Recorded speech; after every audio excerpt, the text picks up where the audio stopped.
Welcome back mga katambalan, mga hot topic and issue pag-usapan natin. Update tayong muli kay Alden Richard at kay Catherine Bernardo. Ayan, kanina nga po, umaga ay muli na namang nag-morning run itong si Alden Richard kasama ang kanyang mga kaibigang si Barbie Fortesa at si Coach Mauro na isinare naman ni Alden sa kanyang social media maging si Coach Mauro. Samantalang nakikita naman ang ginawang pag-morning run itong si Alden Richard kasama nga si Barbie Fortesa na paahon at mukhang nahirapan pa nga itong si Barbie dahil sabay nga sila nitong si Alden na tumakbo ngunit naiwan nga nitong si Alden itong si Barbie dahil paahon nga yung daan na tinatakbuhan nga nila.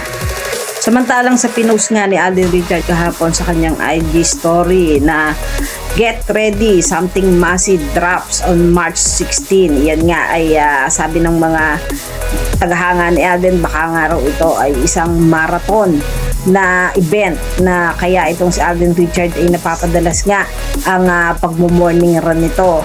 Samantalang si Catherine Bernardo naman ay kasama nga ni Sir Eric Nicolas at nag-post pa nga itong si Sir Eric at may caption pa nga na ang aking baby sister na napakabait din inside out.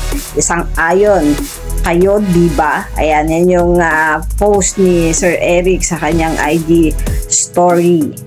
Samantalang sa March 15 and 16 naman, ayan, ay magkakaroon nga itong si Catherine Bernardo ng garage sale. Ayan, yung mga damit ni Catherine Bernardo na kung saan nga ay ibebenta nito. Ayan, punta lang po kayo sa Abire Tower in Quezon City. Na ipinost din ni Catherine sa kanyang social media account. Ang sabi nga niya dito, want a closet like Catherine Bernardo? You can shop her pre-loved pieces at her upcoming garage sales. Ayan, punta na po kayo sa March 15 and 16 sa Abire Tower in Quezon City. Yan yung mga update natin ngayon kay Alden Richard at kay Catherine Bernardo. Kayo mga katambalan, ano ang masasabi nyo? Mag-comment lang sa comment section at pag-usapan natin.